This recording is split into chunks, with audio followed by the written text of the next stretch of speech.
जय भीम दोस्तों, जय भीम हिस्ट्री रिसर्च सेंटर में आपका स्वागत है। आज का जो टॉपिक कहते हैं कि बंटवारा किसी मुल्क की सिर्फ ज़मीन का ही नहीं होता, बंटवारा लोगों की भावनाओं का भी होता है। लकीरें जो सरहदों पर खींची जाती हैं वो लोगों के दिलों पर भी गहरे निशान छोड़ जाती हैं। इस वीडियो में आप भारत के बंटवारे से जुड़ी 20 ऐसी बातें जानोगे जो शायद ही आपको पता हो।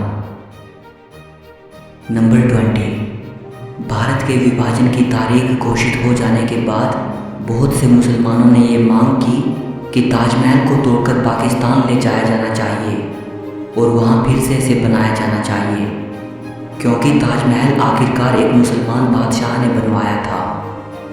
ये मांग कोई जोर नहीं पकड़ सकी।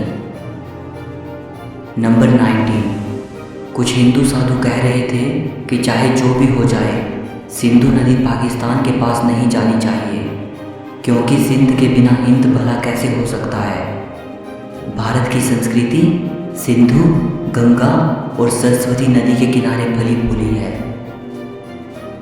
नंबर 18, माउंटबेटन दोनों देशों की इंडिपेंडेंस सेरेमनी में शामिल होना चाहते थे, इसीलिए भारत को आज़ादी मिली 15 अगस्त को और पाकिस्तान को आज़ादी मिली 14 अगस्त को।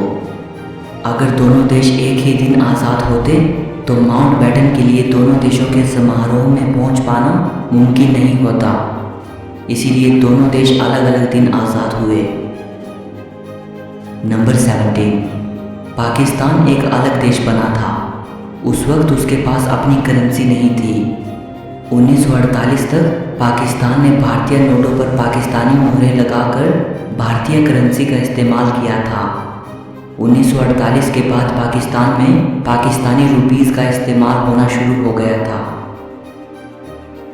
नंबर 16, जैसे एक परिवार में दो भाइयों का बंटवारा होता है और घर में मौजूद एक एक चीज़ को बांटा जाता है, भारत पाक बंटवारे के दौरान भी ज़मीन के साथ साथ बहुत कुछ बांटा गया था। सिक्के, नोट, साइकिल, टेबल, कुर्सियाँ, टाइपराइटर, लाइब्रेरी में मौजूद किताबें और इंसाइक्लोपीडिया ब्रिटानिका को भी बांटा गया था। कुछ भारत के हिस्से में आया तो कुछ पाकिस्तान के। इन सब चीज़ों के बंटवारे को लेकर काफ़ी बहस और झगड़े हुए, क्योंकि इस्लाम में शराब हराम मानी जाती है, इसीलिए शराब को लेकर बिल्कुल भी बहस नहीं हुई और शराब भारत के हिस्से में आई। नंबर 15, भारत के वाइसरॉय के पास 12 शाही घोड़ा गाड़ियाँ थी। 6 गाड़ियाँ सोने से जड़ी थी तो 6 चांदी से।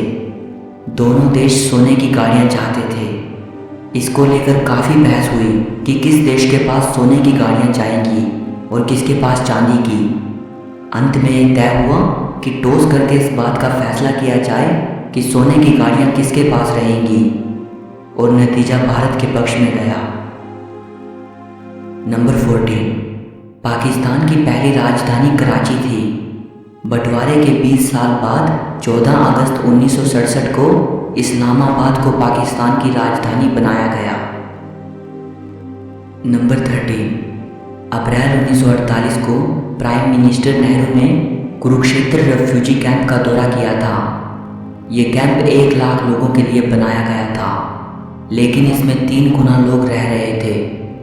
शाम को सरकार की तरफ से यहाँ डिज्नी फिल्म्स दिखाई जाती थी, जिन्हें एक बार में 15,000 लोग देखते थे। नंबर 12, 14 अगस्त 1947 को जब भारत को आज़ादी मिलने में कुछ ही घंटे शेष बचे थे और देश में हज़ारों हिंदू सिख मुसलमानों का कत्लेआम हो रहा था, माउंटबेटन के बारे में ये कहा जाता है कि उस वक्त वो अपनी पत्नी एडवीना के साथ अमेरिकन एक्टर बॉब होप की मूवी माई फेवरेट ब्रूनेट देख रहा था। नंबर 11, 20 फरवरी 1947 को ब्रिटिश प्राइम मिनिस्टर क्लेमेंट एटली ने यह घोषणा की कि 3 जून 1948 को भारत से ब्रिटिश रूल खत्म हो जाएगा। 1947 की शुरुआत में देश में हिंदू मुस्लिम दंगे शिखर पर थे। 3 मार्च 1947 को गांधी जी ने कहा कि देश का बंटवारा उनकी लाश पर से होगा। एक तरफ गांधी जी अपनी जिद पर अड़े थे और दूसरी तरफ देश में हो रहे भयानक रक्तपात को देखते हुए सरदार पटेल और पंडित नेहरू ने यह मान लिया था कि अब देश का बंटवारा करना ही पड़ेगा। उधर माउंटबेटन को ये बात अनुभव हो रही थी कि अगर ब्रिटेन को भारत में हो रही हिंसा के कलंक से बचना है तो जल्द से जल्द देश को आज़ाद कर देना चाहिए। यही वजह है कि माउंटबेटन ने आज़ादी की तारीख जून 1948 से खिसकाकर 10 महीने पहले 15 अगस्त 1947 तय कर दी। आखिरकार देश को आज़ादी मिली, लेकिन देश के विभाजन की कीमत पर। नंबर 10, बम्बई के गवर्नर जॉन कोलविल ने माउंटबेटन को लिखा कि भारत की आज़ादी के बाद अगर उसे ब्रिटिश फ्लैग फहराने नहीं दिया गया या ऐसा झंडा फहराने नहीं दिया गया जिसमें यूनियन जैक लगा हो तो वो भारत में नहीं रुकेगा। माउंटबेटन खुद इस बारे में सोच रहा था। उसने अपने आप दोनों देशों का झंडा तैयार किया। उसने भारत के लिए स्वराज फ्लैग को लिया और उसके ऊपरी तरफ छोटा सा यूनियन जैक बना दिया, और पाकिस्तान के लिए उसने मुस्लिम लीग का झंडा लिया और उस पर भी यूनियन जैक बना दिया। दोनों झंडे जिन्ना और नेहरू के पास भेजे गए। मोहम्मद अली जिन्ना ने कहा, पाकिस्तान के लिए हम इस झंडे को नहीं अपना सकते क्योंकि चांद के साथ क्रिश्चियन क्रॉस मुसलमानों की भावनाओं के लिए ठीक नहीं है। पंडित नेहरू ने भी उसे अस्वीकार कर दिया और माउंटबेटन को एक नया डिज़ाइन भिजवाया जिसमें बाकी हिस्सा तो स्वराज फ्लैग जैसा ही था, लेकिन चरखे के स्थान पर अशोक चक्र बनाया गया था और उस पर यूनियन जैक नहीं था। माउंटबेटन के पास दोनों देशों के झंडे अपनाने के सिवा और कोई ऑप्शन नहीं था। इस तरह ब्रिटिश फ्लैग को पूरी तरह से विदा कर दिया गया। नंबर 9, देश भर में ब्रिटिश फ्लैग को उतार लिया गया था और तिरंगा लहराया जा रहा था। पंडित नेहरू ने माउंटबेटन की इस गुजारिश को मान लिया था कि ब्रिटिश फ्लैग को उतारते वक्त किसी तरह का जश्न नहीं होगा ताकि अंग्रेज़ों की भावनाओं को ठेस न लगे। तिरंगा लहराए जाने पर ही समारोह किए गए। नंबर 8, 15 अगस्त 1947 के दिन जब देश आज़ादी का जश्न मना रहा था, तब गांधी जी आज़ादी की रस्म के दौरान हुए किसी भी कार्यक्रम में शामिल नहीं हुए थे। उस दौरान वो कलकत्ता में थे और हिंदू मुस्लिम दंगों को रोकने का प्रयास कर रहे थे। नंबर 7, सिरिल रैडक्लिफ जाने माने ब्रिटिश लॉयर थे। इन्होंने ही भारत पाकिस्तान के बीच सीमा रेखा खींची थी।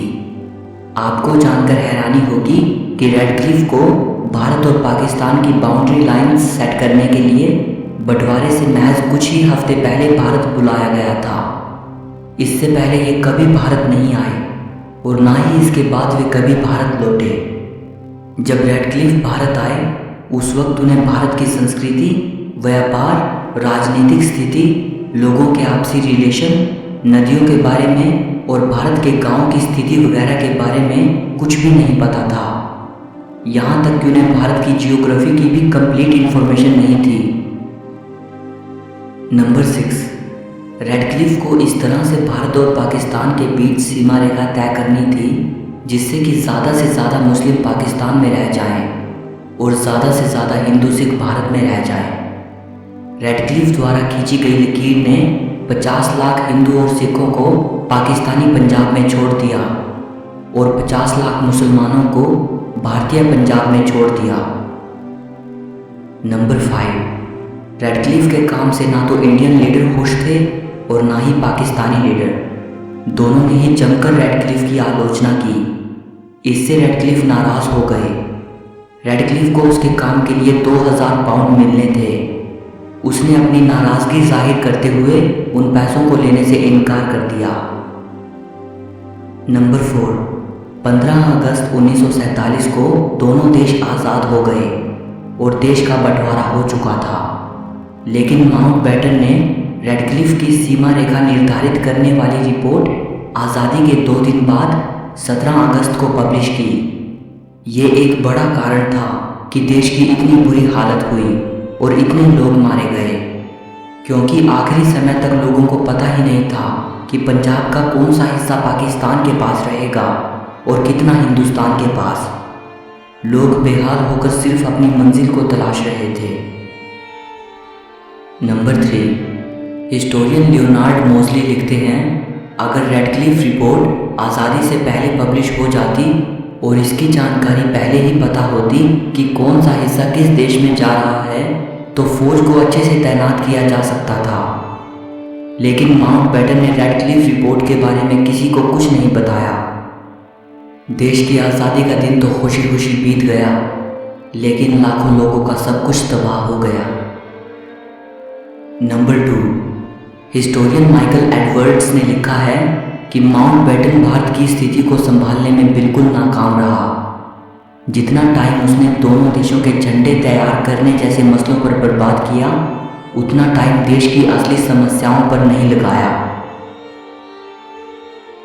बंटवारे में कितने लोग मारे गए और कितने लोगों ने अपना घर छोड़ा, इस बारे में कुछ भी प्रमाणिक रूप से नहीं कहा जा सकता, लेकिन यह अंदाज़ा लगाया जाता है कि 2 लाख से लेकर 20 लाख लोग मारे गए थे और करीब 1 करोड़ 40 लाख लोगों ने अपना घर छोड़ा। इतना भयानक मास माइग्रेशन दुनिया में पहले कभी नहीं हुआ। बंटवारे के दौरान अगर किसी की सबसे बुरी दुर्दशा हुई थी तो वो बच्चे और महिलाएं थी।